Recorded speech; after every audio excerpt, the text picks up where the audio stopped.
We're back for week 6 of Talking a Little Football. Blake Toppmeyer, sports writer at the Herald-Whig, with QHS football coach Rick Little. Rick, you and the Blue Devils coming off of a loss at Moline last Friday, lost 31-17, game that you guys had a nice 17-12 lead at halftime, and then Moline sounds like they just poured it on a little bit in the second half. Were they just too much to handle offensively there? Yeah, they were. I mean, I got to give them a lot of credit. I think sometimes when we play games and we evaluate, certainly we look for ways we can improve. And I think that's always the case, and it better be. But I think it's important too to tip your cap at the end of the day and say, hey, you know what, you're a pretty good ball club, and Moline certainly was that. The running back they had, the Deshaun Johnson.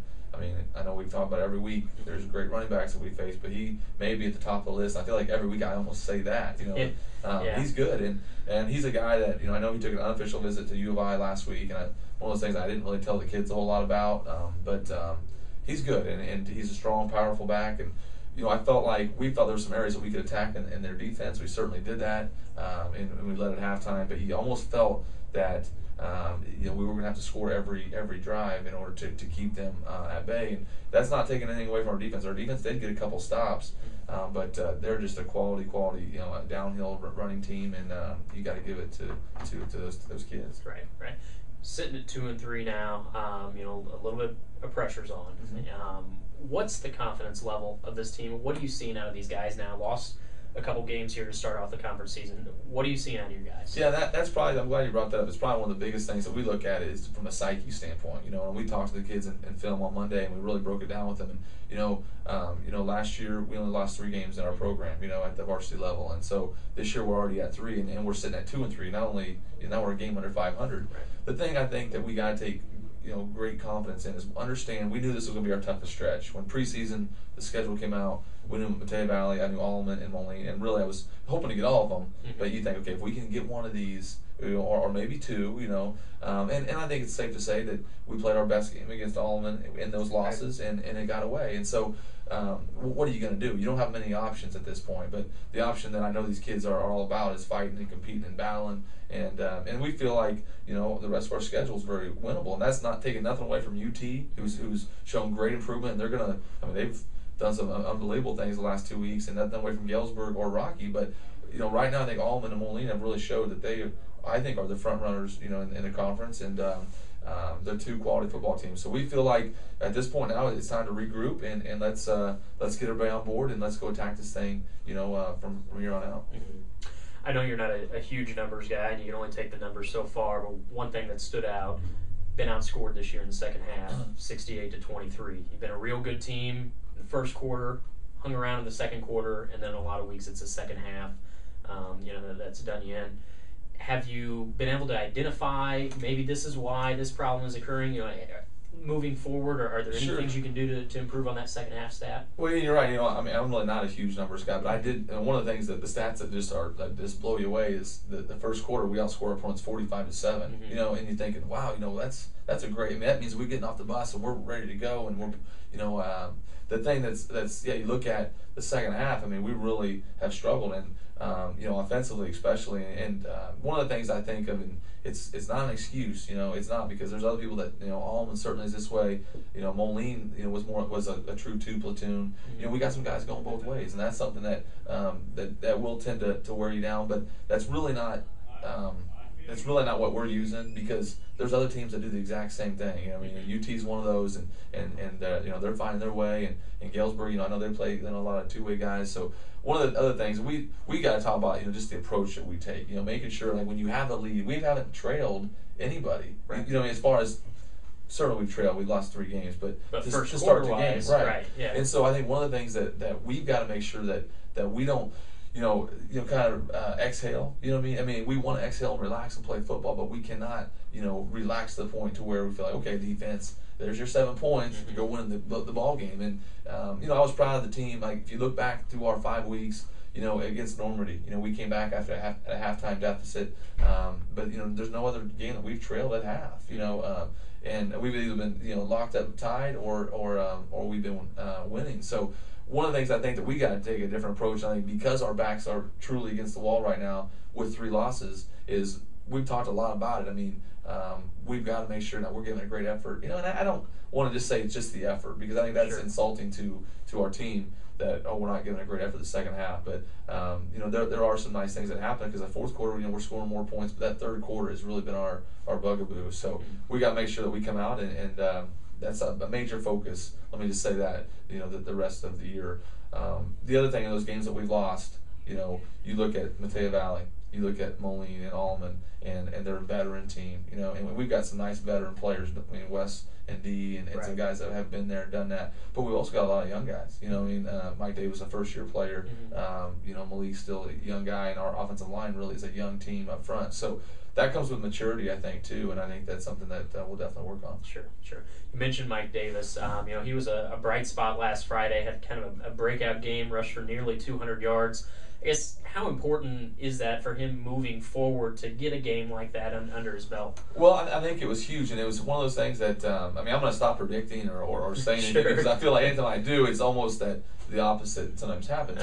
But we felt one of those was coming real soon with Mike. He was close on a lot of carries, we thought, where a shoestring or two was keeping, a tackle was keeping from taking it 60 or 70 yards. And he's got great speed. So that was something that we felt like was going to come out, and hopefully from this point on, Mike's really grown up, and it's a special situation because with a first-year player, a senior to boot, each and every week he gets better. You know what I mean? Because he's only got 5 high school games under his belt, and they've all been on a big stage. So he gets better with each and every week, and I think you'll continue to see that. And we've got other guys too, Malik and Jordan, who we feel like are going to bust out once again. So we respect our conference, and especially right now the two teams that sit atop that, in Allman and Moline, and we've played both those teams. So we feel like the best is yet to come, but it's just now making sure we keep our overall outlook and how we approach each and every game in check. Sure.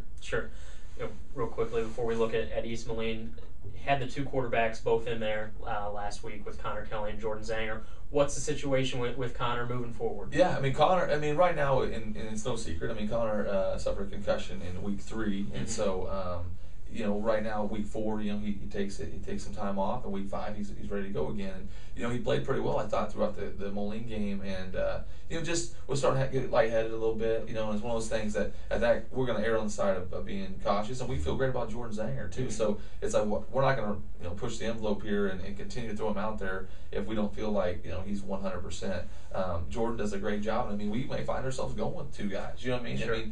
That's not all bad either. But it's just going to be, kind of a day-to-day thing. But I think, until somebody tells me different, Connor's good to go, and we'll kind of go from there. But I may feel good about either guy. It's just, like we've talked about this before, but when one guy's got to play, right now Connor's been playing offense, Jordan's been playing defense. Right. When you got to go double duty, you just feel like, you are a little bit at a disadvantage somewhat. So they're both good football players, and whoever's in there will do a nice job. We talked about East Moline a little bit, looking more at them. They're an interesting team, sitting at 2-3 as you are. First 3 weeks, they averaged 6 points a game, and then the last 2 weeks, their offense has exploded, and they're averaging nearly 50 points a game.